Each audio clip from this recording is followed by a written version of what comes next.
व शर्रल उमूरि मुहदसातुहा व कुल्लु मुहदसतिन बिदअह व कुल्लु बिदअतिन ज़लालह अज़्ज़लालतु फिन्नार।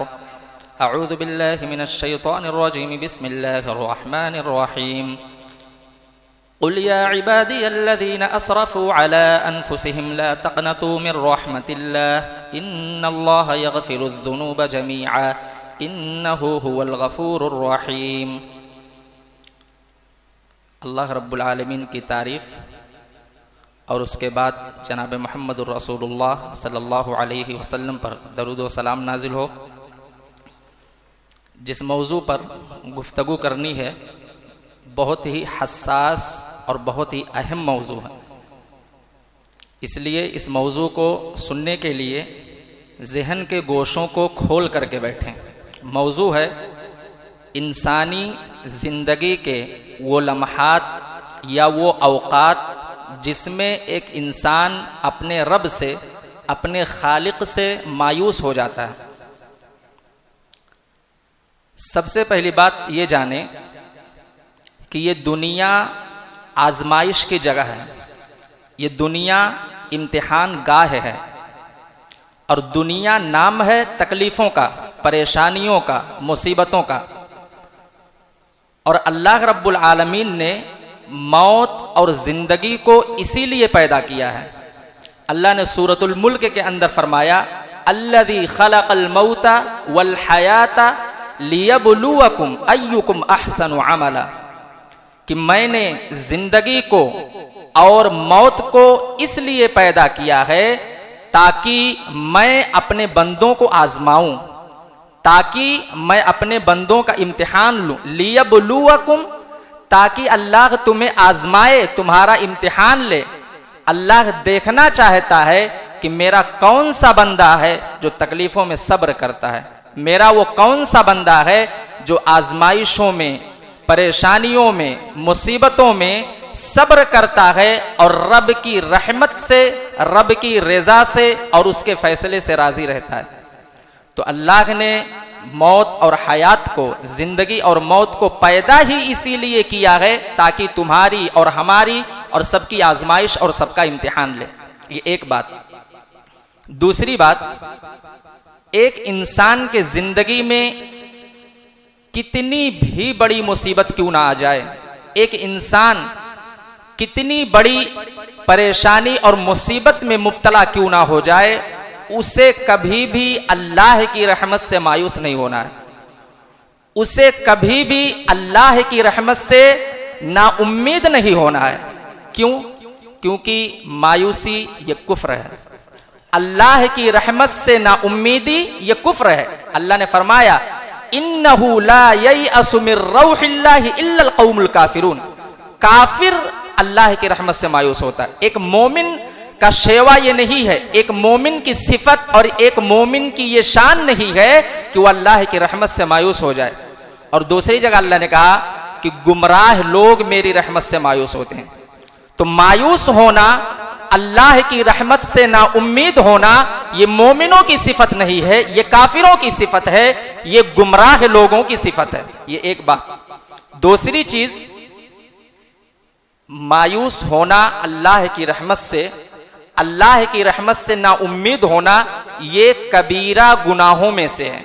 जो बड़े बड़े गुनाह हैं उनमें से एक गुनाह ये भी है कि एक आदमी अल्लाह की रहमत से मायूस हो जाए। दलील ये हदीस पाक। वअन अब्दुल्लाह इब्न मसऊद रज़ियल्लाहु तआला अन्हु क़ाल क़ाल रसूलुल्लाह सल्लल्लाहु अलैहि वसल्लम मिन अकबरिल कबाइरि अश्शिरकु बिल्लाह वल कुनूतु मिर रहमतिल्लाह वल अम्नु मिन मकरिल्लाह। रवाहु तबरानी व फिल मुअजमिल कबीर। इमाम तबरानी रहमहुल्लाह इस हदीस पाक को अपनी किताब तबरानी के मुअजम अल कबीर में नकल करते हैं। हजरत अब्दुल्लाह इब्न मसऊद रज़ियल्लाहु ताला अन्हु इस हदीस पाक के रावी हैं।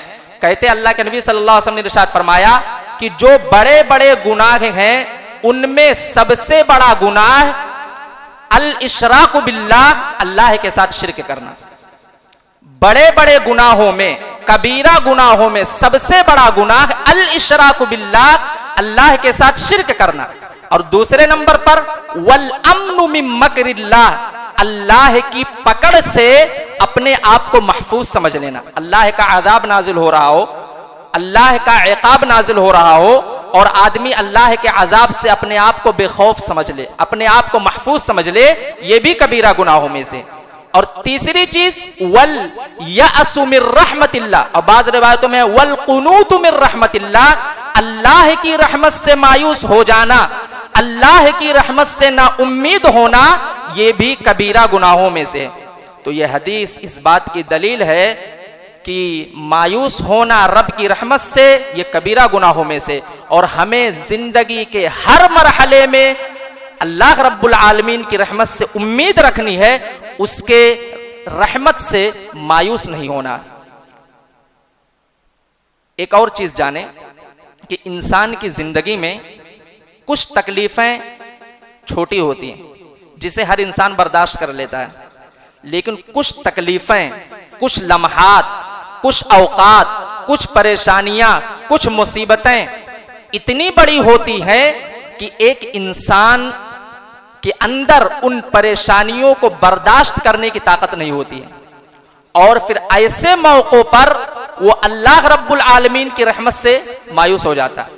और सिर्फ मायूस ही नहीं होता है, बल्कि अल्लाह की रहमत से मायूस होकर हर वो काम करता है जिससे शरीयत ने रोका है, शिर्क भी करता है, अल्लाह की नाफरमानी भी करता है, कुरान और हदीस की खिलाफ वर्जी भी करता है।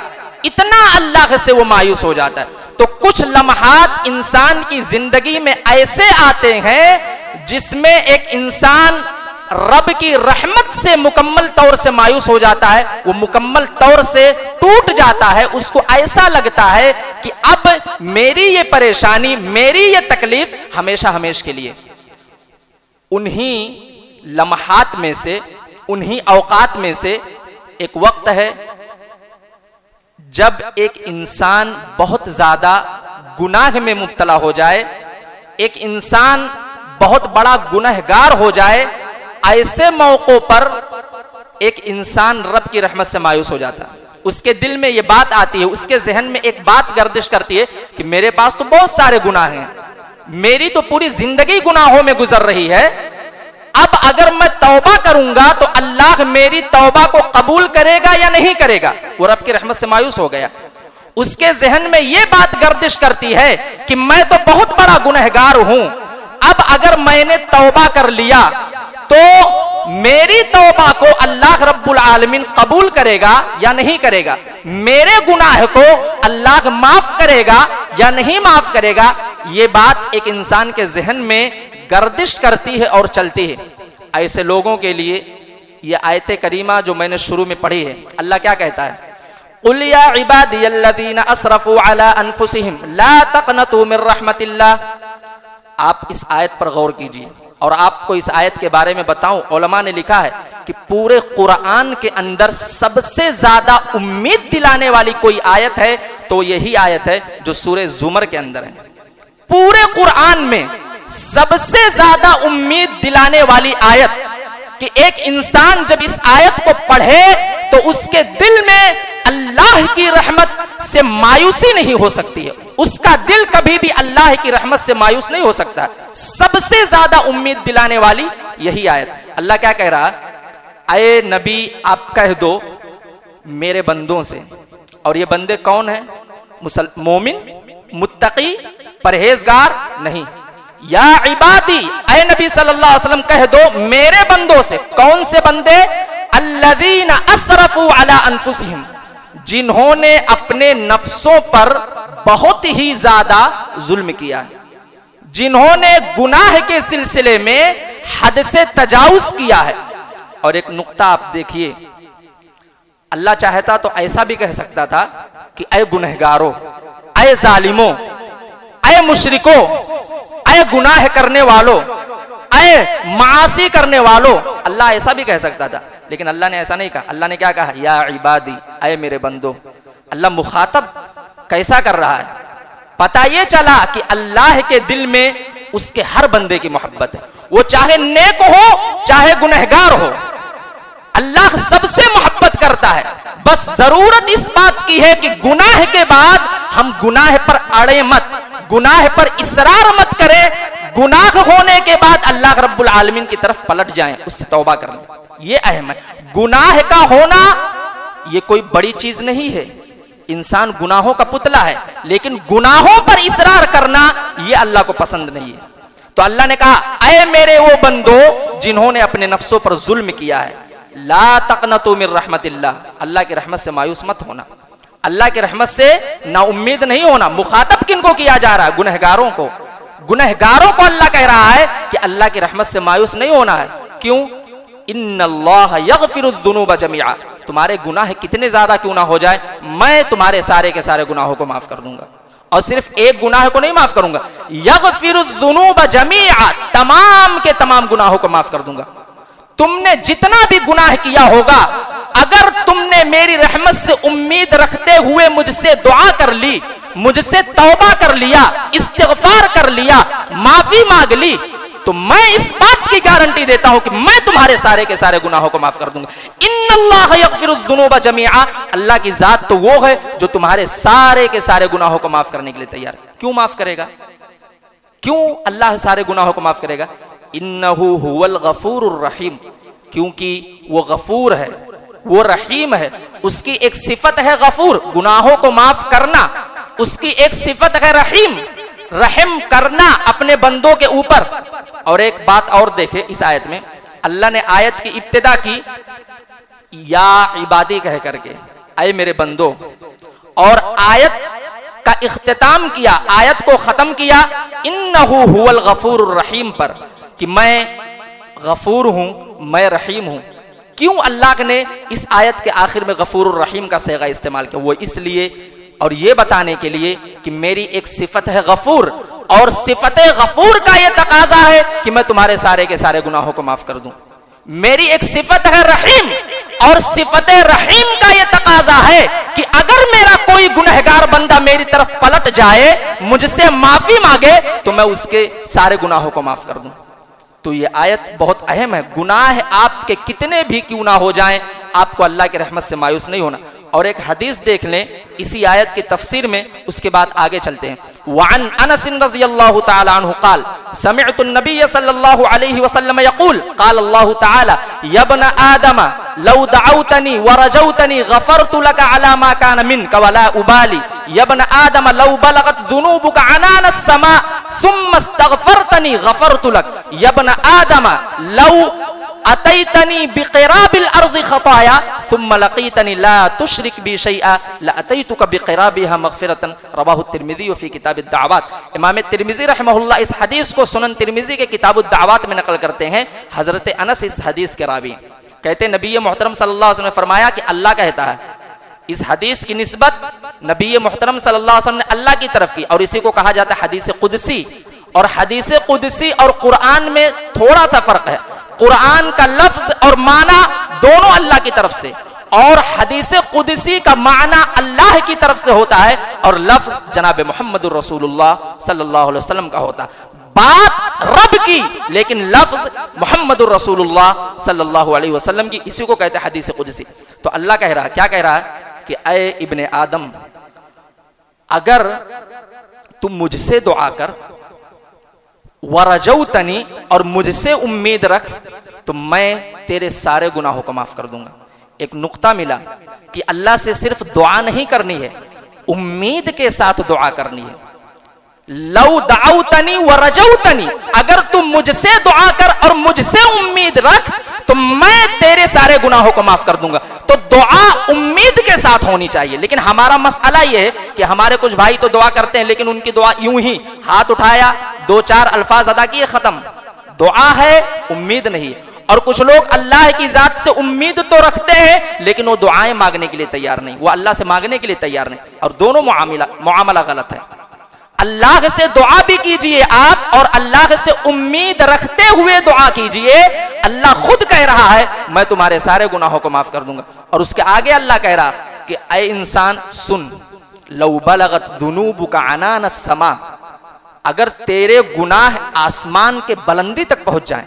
अल्लाहु अकबर, गौर कीजिए अल्लाह कितना बड़ा रहीम है। अल्लाह की जो सिफत है रहीम, और उसकी जो सिफत है गफूर, वो कितनी अहम है।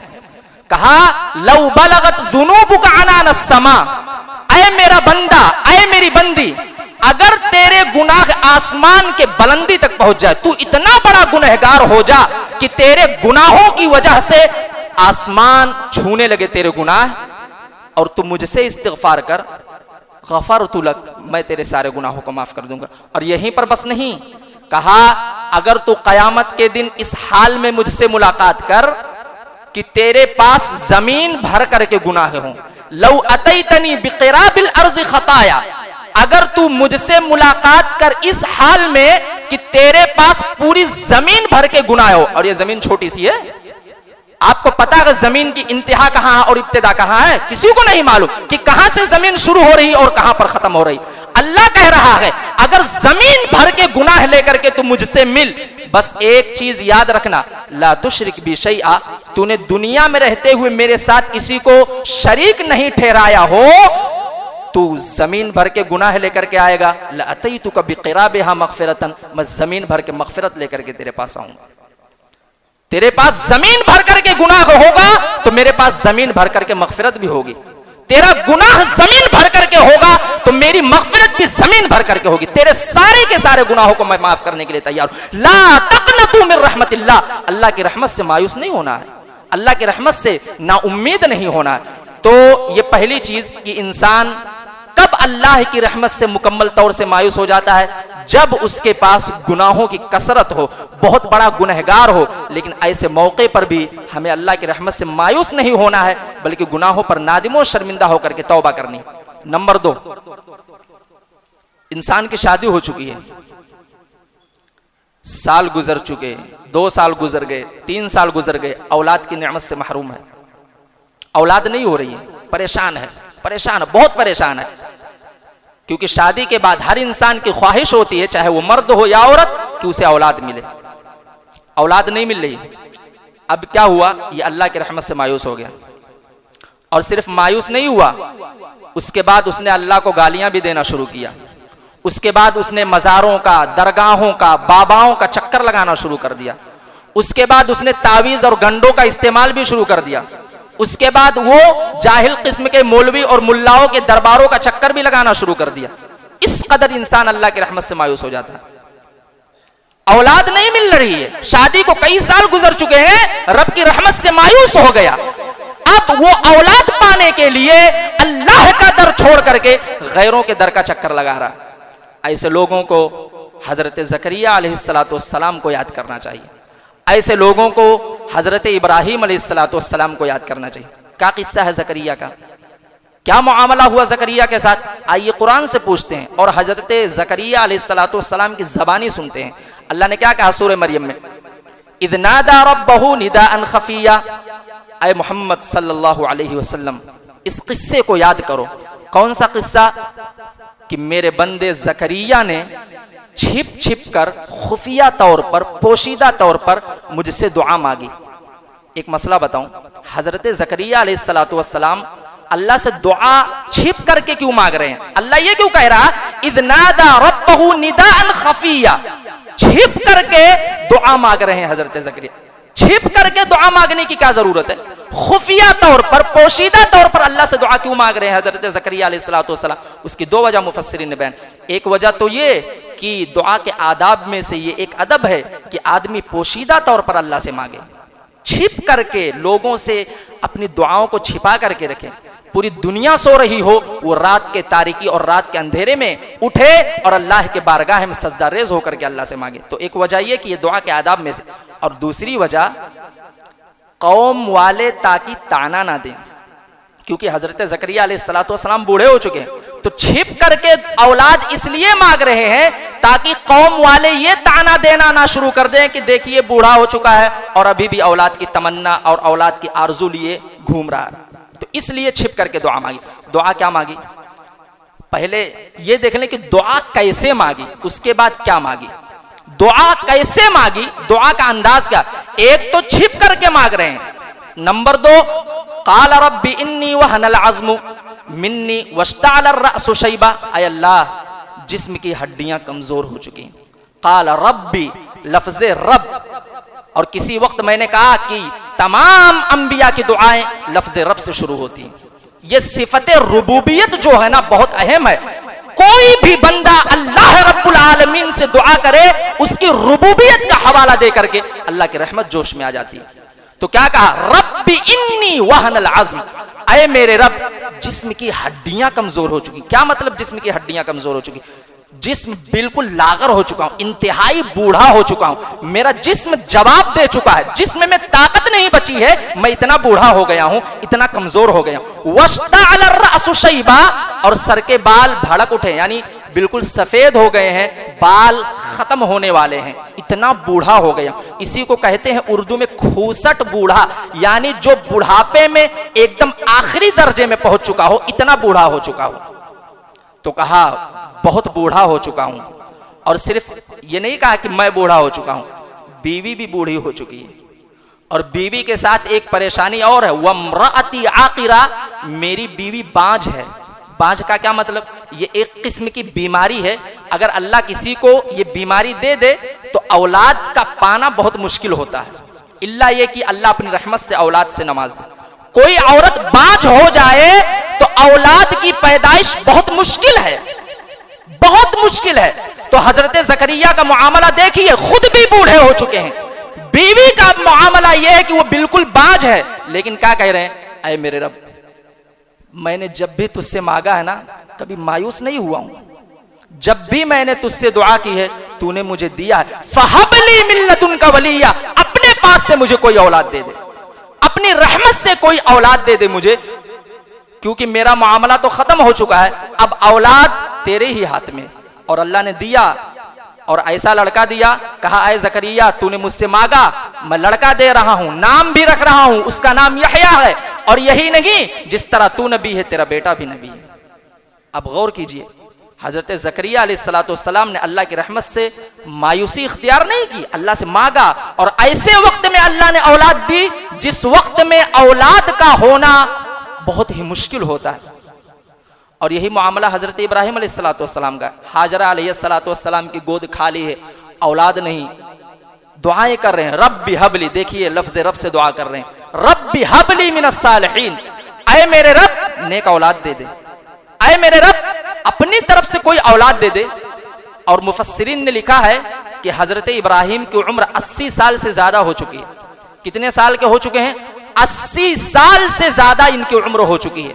और बीवी का क्या मामला है? वही मामला है जो हजरत ज़करिया की बीवी का मामला था, वम्रअती अकीम, बीवी बांझ है, औलाद का हुसूल बहुत मुश्किल है, लेकिन अल्लाह ने दिया हजरत इस्माइल की शक्ल में हजरत हाजरा के बतन से। अब कोई आदमी ये कहेगा ये तो अंबिया थे, ये तो रसूल थे, उनकी दुआ तो अल्लाह कबूल ही करेगा। आप आज के दौर की कोई बात बताएं, आज के दौर का कोई वाकया बताएं जिससे समझ में आए कि अल्लाह औलाद देने पर कादिर है। जी अभी 2-3 दिन पहले एक आदमी को अल्लाह ने 12 साल के बाद औलाद दी, 1-2 साल नहीं, 3-4 साल नहीं, 12 साल के बाद अल्लाह ने औलाद से नवाजा। और एक और आदमी का वाकया जो मेरे पहचान में, अल्लाह ने 13 साल के बाद औलाद से नवाजा, 13 साल तक दुआएं की, उसके बाद अल्लाह ने औलाद से नवाजा। तो औलाद अगर ना हो, अल्लाह से दुआएं करो, अल्लाह की रहमत से मायूस नहीं होना, अल्लाह की रहमत से ना उम्मीद नहीं होना है, अल्लाह की रहमत से उम्मीद करते हुए दुआ करो, अल्लाह तुम्हें औलाद देने पर कादिर है। और जिंदगी के किसी भी मरहले और किसी भी गोशे में वो तुम्हें औलाद दे सकता है। अल्लाह ने कहा लड़का मैं देता हूं, जिसे चाहूं उसे लड़का दूं, जिसे चाहूं उसे लड़की दूं, जिसे चाहूं औ युज़व्विजुहुम ज़ुकराना व इनासा, और जिसे चाहूं लड़का और लड़की दोनों दूं, वयजअलु मन यशाउ अक़ीमा, और जिसे चाहूं बाज बना दूं, औलाद ही ना दूं। ये अल्लाह की कुदरत है, ये अल्लाह की मर्जी है। तो ये दूसरा लम्हा, दूसरा मरहला है जिसमें इंसान अल्लाह की रहमत से मायूस हो जाता है। एक तीसरा मरहला बीमारी का है। छोटी बीमारी हो तो आदमी सब्र कर लेता है, लेकिन कोई बड़ी बीमारी लग जाए, और बीमारी भी ऐसी हो कि बहुत लंबी हो, 2 साल से बीमार है, 3 साल से बीमार है, 5 साल से बीमार है, ऐसे मौके पर भी एक इंसान अल्लाह की रहमत से मायूस हो जाता है। और अल्लाह की रहमत से मायूस होकर के वो बिल्कुल अल्लाह से उम्मीद तोड़ देता, और उसके जहन में ये बात बैठ जाती है कि अब मैं शिफा नहीं पा सकता, अब मैं ठीक नहीं हो सकता इस बीमारी से। ऐसे लोगों को सबसे पहले ये बात याद रखनी चाहिए और ये अकीदा रखना चाहिए कि ये जो बीमारी अल्लाह ने आपको दी है, सिर्फ आप ही इस बीमारी में मुब्तला नहीं है। आपकी तरह करोड़ों और लाखों और अरबों लोग हैं दुनिया में जो आपकी तरह बीमार हैं। ज़हन में हमेशा ये बात होनी चाहिए कि अगर आप बीमार हैं तो सिर्फ दुनिया में आप ही बीमार नहीं हैं, आपकी तरह पता नहीं कितने इंसान इस दुनिया में बीमार हैं। ये पहली बात याद रखनी है। और दूसरी बात ये याद रखनी है कि ये बीमारी जो अल्लाह ने मुझे दी है, ये रहमत है, ज़हमत नहीं। ये रहमत है। बोलेंगे मौलवी साहब क्या कह रहे हो आप? बीमारी वो भी रहमत? माल खर्च हो रहा है, वक्त जाये हो रहा है, घर वाले परेशान हैं, वो इंसान तकलीफों में मुब्तला है और आप कह रहे हैं कि ये बीमारी रहमत है। जी, बीमारी रहमत है, ज़हमत नहीं है। अल्लाह अगर किसी को बीमार कर रहा है तो उसका अकीदा होना चाहिए, उसका ईमान होना चाहिए कि ये बीमारी मेरे पास रहमत बन करके आई है, ज़हमत बन करके नहीं। कैसे? दलील, यह हदीस सुनी। वअन अब्दुल्लाह इब्न मसऊद रज़ियल्लाहु तआला अन्हु क़ाल दखलतु अला नबी सल्लल्लाहु अलैहि वसल्लम फी मरज़िही फमसिस्तुहु वहुवा युअक फकुल्तु या रसूल अल्लाह इन्नका लतुअक वअकन शदीदा क़ाल नअम कमा युअक मिनकुम रजुलान कुल्तु या रसूल अल्लाह इन्ना लका अजरान क़ाल नअम मा मिन मुस्लिमिन युसीबुहु अज़ा औ मरज़ फमा सिवा इल्ला हत्ता अल्लाहु अन्हु सय्यिआतिही कमा तहुत्तु शजरतुल वरक़ा रवाहुल बुखारी फी किताबिल मरज़ा। इमाम बुखारी रहमहुल्लाह इस हदीस को ऐसे ही सही बुखारी के किताबुल मरज़ा बीमारियों का बयान, उसके अंदर इस हदीस को नकल कर दें। हजरत अब्दुल्लाह इब्न मसऊद रज़ियल्लाहु ताला अन्हु रावी हदीस हैं, कहते हैं मैं नबी सल्लल्लाहु अलैहि वसल्लम के पास आपके बीमारी के जमाने में आया। जब आप सल्लल्लाहु अलैहि वसल्लम बीमार चल रहे थे उस वक्त मैं अल्लाह के नबी सल्लल्लाहु अलैहि वसल्लम के पास आया। जब मैं आया तो मैंने आपका हाथ टच किया, आपके जिस्म पर अपने हाथ को टच किया तो बहुत सख्त किस्म की गर्मी मुझे महसूस हुई। नबी सल्लल्लाहु अलैहि वसल्लम का जिस्म बहुत ही सख्त किस्म का गर्म था, इतना गर्म था नबी सल्लल्लाहु अलैहि वसल्लम का जिस्म बुखार की वजह से। कहते हैं जब मैंने ये गर्मी महसूस की और वो गर्मी एकदम सख्त, तो मैंने अल्लाह के नबी सल्लल्लाहु अलैहि वसल्लम से कहा, अल्लाह के नबी सल्लल्लाहु अलैहि वसल्लम आपको तो बहुत सख्त बुखार है, आपके पास बुखार है और बुखार बहुत सख्त है, इतना सख्त है कि मैं आपको टच कर रहा हूं तो मुझे महसूस हो रहा है। अल्लाह के नबी सल्लल्लाहु अलैहि वसल्लम ने कहा जी मुझे बुखार तुम में से 2 आदमियों के बराबर है। मेरी बीमारी ऐसे है जैसे तुम में से 2 आदमियों की बीमारी। और ये अंबिया का मामला है कि अंबिया की जो आजमाइश होती है, उनकी जो तकलीफें होती हैं, उनकी जो मुसीबतें होती है, वो उम्मतियों से ज्यादा बड़ी होती है। तो कहा मुझे बुखार 2 आदमियों के बराबर है। हजरत अब्दुल्लाह इब्न मसऊद कहते हैं मैंने कहा अल्लाह के नबी सल्लल्लाहु अलैहि वसल्लम तो आपका अज्र भी तो डबल है। अगर आपकी बीमारी डबल है तो आपका सवाब भी तो डबल है, आपका अज्र भी तो डबल है। तो अल्लाह के नबी सल्लल्लाहु अलैहि वसल्लम ने कहा हाँ जी मेरा अज्र डबल है, मुझे डबल अज्र मिलता है। लेकिन ऐसा नहीं है कि ये चीज मेरे साथ खास है, उम्मतियों के लिए भी एक खुशखबरी है, मेरी उम्मत के लोगों के लिए भी एक खुशखबरी है। वो खुशखबरी क्या है? मा मिन मुस्लिमिन युसीबुहु अज़ा, मेरी उम्मत का कोई आदमी अगर उसे कोई तकलीफ पहुंचती है, औ मरज या कोई बीमारी पहुंचती है, और बाज रिवायतों में है हत्ता कि अगर उसे कोई कांटा भी चुभता है, कोई कांटा भी चुभता है तो अल्लाह क्या करता है? हत्तल्लाहु अन्हु सय्यिआतिही, उस तकलीफ की वजह से, उस बीमारी की वजह से, उस कांटा चुभने की वजह से अल्लाह रब्बुल आलमीन उसके गुनाहों को माफ कर देता है। आप देखिए कैसे आप कहते हैं कि बीमारी रहमत है, बीमारी तो रहमत हुई क्योंकि उसी बीमारी की वजह से आपके गुनाह माफ हो रहे हैं। और गुनाह कैसे माफ हो रहे हैं? कमा तहुत्तुल अश्शजरतु अलवरक, जैसे आंधी चल रही हो, हवा चल रही हो और हवा बहुत तेज हो तो जिस तरीके से दरख्त से पत्ते झड़ करके नीचे गिरते हैं, इसी तरीके से एक इंसान का गुनाह किसी बीमारी की वजह से, किसी तकलीफ और किसी मुसीबत की वजह से माफ होता है। कितनी बड़ी फजीलत की बात है। तो बीमारी ये रहमत है, ज़हमत नहीं। आखिरी चीज इसके ताल्लुक से, बीमारी के ताल्लुक से, एक इंसान को हमेशा हजरत अय्यूब अलैहिस्सलाम को याद करना चाहिए।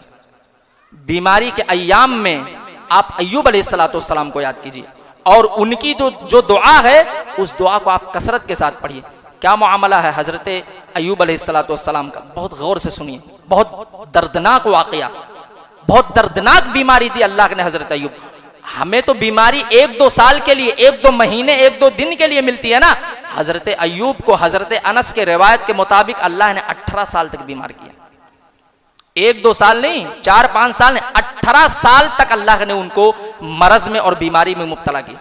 और बीमारी कितनी डेंजर है, कितनी खतरनाक है कि सारे के सारे लोगों ने उनका साथ छोड़ दिया सिवाय 2 आदमियों के। कबीले वालों ने साथ छोड़ दिया, घर वालों ने साथ छोड़ दिया, खानदान के लोगों ने साथ छोड़ दिया कि भाई तुम्हारी बीमारी इतनी सख्त है, कौन तुम्हारे साथ रहेगा? कहीं तुम्हारी बीमारी हमारे जिस्म को भी लग गई तो हम और आप शुक्र अदा करें कि बीमारी के अय्याम में कम से कम हमारा खानदान तो हमारे साथ होता है, हमारे अहलो अयाल तो हमारे साथ खड़े होते हैं, हमारे बीवी बच्चे तो हमारे साथ होते हैं, हमारे दोस्त अहबाब तो बीमारी के अय्याम में हमारे साथ खड़े होते हैं। लेकिन अय्यूब अलैहिस्सलाम का मुआमला यह है कि सारे के सारे लोगों ने साथ छोड़ दिया सिवाय 2 लोगों के। 18 साल तक अल्लाह ने बीमार किया।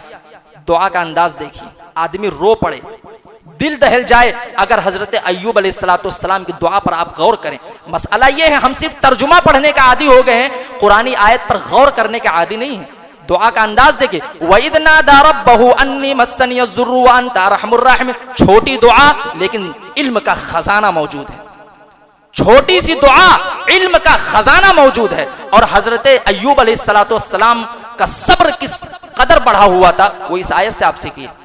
कैसे दुआ की? वइद नादा रब्बहु, लफ्ज़ रब से दुआ की। हजरत अय्यूब अलैहिस्सलाम ने जिस तरीके से तमाम अंबिया का शेवा कहा, ऐ मेरे रब, लफ्ज़ रब से दुआ की शुरुआत की। अन्नी मस्सनी अज़्ज़ुर्र, मुझे तकलीफ पहुंची है। ये नहीं कहा कि मैं बीमार हूं, अल्लाहु अकबर। क्यों ये नहीं कहा कि मैं बीमार हूं? अल्लाह का अदब सामने है। अल्लाह को इल्जाम नहीं दे सकता कि अल्लाह तूने मुझे बीमार किया। यह है अदब। दुआ मांगिए इस तरीके से, दुआ के जो आदाब हैं आप उनका ख्याल करके तो मांगिए तो सही एक बार अल्लाह से। कहा अन्नी मस्सनी अज़्ज़ुर्र, मुझे तकलीफ पहुंची है। यह नहीं कहा कि अल्लाह तूने मुझे बीमार कर दिया। लफ्ज़ बीमारी का इस्तेमाल नहीं किया, कहा अन्नी मस्सनी अज़्ज़ुर्र, मुझे तकलीफ पहुंची, बस आगे कुछ नहीं कहा। यह नहीं कहा अल्लाह शिफा दे दे, ये नहीं कहा अल्लाह बीमारी को ठीक कर दे। क्या कहा? व अंता रहमुर राहिमीन, तू तमाम रहम करने वालों में सबसे ज्यादा रहम करने वाला। दुआ की शुरुआत लफ्ज़ रब से, बीच में अपनी परेशानी रखी और दुआ को खत्म किया व अंता रहमुर राहिमीन पर, बाकी कुछ नहीं। क्यों? ये क्यों नहीं कहा अल्लाह तू शिफा दे दे? ये क्यों कहा अल्लाह तू रहम करने वालों में सबसे ज्यादा रहम करने वाला? गोया कि हजरत अय्यूब ये बतलाना चाहते थे कि अय अल्लाह, तूने मुझे बीमार किया है, मैं इस पर राजी हूं, मैं इस पर सब्र करूंगा। और मुझे पता है कि तू तमाम रहम करने वालों में सबसे ज्यादा रहम करने वाला। और जिस दिन तेरी रहमत मेरे ऊपर नाजिल हो गई, जिस दिन तेरी रहमत का फैजान मेरे ऊपर हो गया, मेरा अकीदा है कि ये मेरी सारी बीमारी खत्म हो जाएगी। और ऐसा खत्म होगा कि मुझे ऐसा लगेगा कि मैं कभी बीमार ही नहीं हुआ था। व अंता रहमुर राहिमीन, तू तमाम रहम करने वालों में सबसे ज्यादा रहम करने वाला है। और जिस दिन तेरी रहमत का फैजान मेरे ऊपर जारी हुआ ना, मेरी ये बीमारी खत्म हो जाएगी। और अल्लाह ने जब ठीक किया ना, तो ऐसा ठीक किया कि गोया कि हजरत अय्यूब अलैहिस्सलाम बीमार ही नहीं थे। तो हजरत अय्यूब को नहीं भूलना चाहिए बीमारी का यम। 2 बातें और सुने, बात खत्म कर दो। एक इंसान कब अल्लाह की रहमत से मायूस होता है? माल की कमी हो, या कोई बिजनेस, कोई तिजारत उसकी उसने शुरुआत की हो, बहुत ज्यादा पैसा, बहुत ज्यादा रुपया लगाया हो, लेकिन नुकसान में आ गया हो। अब वो अल्लाह की रहमत से मायूस हो जाता है। दिन भर ये सोचता है कि अल्लाह ने मुझे बड़ी ही मुसीबत में मुब्तला कर दिया, मेरा पैसा जाया हो गया, मेरा माल बर्बाद हो गया। ऐसे मौके पर यह बात याद रखनी चाहिए कि ये आपका नसीब था, ये अल्लाह ने आपके लिए पसंद किया है।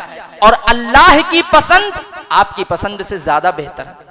अल्लाह ने अगर ये चीज आपके लिए पसंद की है, आपकी तिजारत में आपको नुकसान हो गया, या अल्लाह ने आपको माल कम दिया, उतना माल नहीं दिया जितने की उम्मीद आपको थी, तो ये गोया कि अल्लाह ने आपके लिए पसंद किया है। ये अल्लाह की पसंद है, और अल्लाह की पसंद आपकी पसंद से बेहतर है। मुमकिन था कि अगर अल्लाह आपके एतबार से आपको नमाज देता तो आप फितने में मुब्तला हो जाते, आप किसी और गुनाह में मुब्तला हो जाते। तो आप अल्लाह के फैसले से राजी रहिए, क्योंकि अल्लाह खुद कह रहा ऐसा होता है कि तुम किसी चीज को पसंद करो वो तुम्हारे लिए बुरी हो, और किसी चीज को तुम नापसंद करो वो तुम्हारे लिए अच्छी हो, वह हुआ खैरुल लकुम, उसी में तुम्हारे लिए खैर और भलाई हो। और माल का देना, अल्लाह ने कहा इन्न रब्बी यबसुतुर रिज़्क़ लिमन यशाउ व यक़दिर, ये मेरा काम है, जिसकी रोजी को चाहता हूं तंग कर देता हूं, जिसकी रोजी को चाहता हूं बहुत कुशादा कर देता हूं, ये मेरा काम है। रोजी को तंग करना, माल ज्यादा देना, रोजी को बढ़ाना, ये मेरा काम है। और मैं इस बात पर भी कादिर हूं कि आज दिया हूं तो कल छीन भी लूंगा। कारून का वाकया याद है ना, अल्लाह ने बहुत बड़ा मालदार बनाया था, खजाने की चाबियां जानवरों पर लाद करके ले जाई जाती थी, लेकिन अल्लाह ने जब छीना तो ऐसा छीना कि पूरी दुनिया के लिए इबरत का निशान बना दिया, जमीन में धंसा दिया, खजाने समेत जमीन में धंसा दिया अल्लाह ने, और पूरी दुनिया आज इबरत की निगाह से देखती है। तो ऐसे मौके पर भी अल्लाह से मायूस नहीं होना, ये अकीदा रखना है कि ये अल्लाह की पसंद मेरे लिए है और अल्लाह की पसंद मेरे पसंद से ज्यादा बेहतर। जो मुझे मिला वो मेरा नसीब, जो नहीं मिला वो मेरे नसीब में नहीं था। मेरी तकदीर में यही था, मुझे मिल गया, और जो मेरी तकदीर में नहीं था वो मुझे नहीं मिला। तो ये चंद लम्हात थे जिनका जिक्र मैंने मुख्तसर किया, जिसमें उमूमन इंसान अल्लाह की रहमत से मायूस हो जाता है, जबकि अल्लाह की रहमत से हमें मायूस नहीं होना है। अल्लाह की रहमत से हमेशा हमें उम्मीद रखनी है, जिंदगी के हर मरहले में, हर गोशे में, हर मोड़ पर, हर मौके पर, हर लम्हात में, वो लम्हा चाहे जैसा क्यों ना हो, हमें अल्लाह की रहमत से मायूस नहीं होना है, और उम्मीद रखते हुए अल्लाह से दुआ करनी है। अल्लाह हमारी दुआओं को कबूल करेगा, और उस दुआ के कबूल करने के बाद हमारी उस परेशानी को, उस मुसीबत को, उस तकलीफ को दूर करेगा। अल्लाह से दुआ करें कि इलाहुल आलमीन हम लोगों को कही गई बातों पर अमल करने की तौफीक अता फरमा। इलाहुल आलमीन तो जिंदगी के हर मरहले में हमें अपनी रहमत से उम्मीद रखने वाला बना। इलाहुल आलमीन जब तक हम इस दुनिया में जिंदा रहें इस्लाम पर, ईमान पर, और जब हमारा खात्मा हो तो ईमान बिल खैर पर। इलाहुल आलमीन जो वफात पा चुके हैं उनके कब्र को नूर से भर और उनका ठिकाना जन्नतुल फिरदौस भरा। जो बीमार हैं उनकी बीमारियों को दूर कर, जो परेशान हाल हैं उनकी परेशानियों को दूर कर। रब्बना तक़ब्बल मिन्ना इन्नका अंतस समीउल अलीम व तुब अलैना इन्नका अंतत तव्वाबुर रहीम व सल्लल्लाहु अला नबिय्यिना मुहम्मद व अला आलिहि व सहबिहि अजमईन।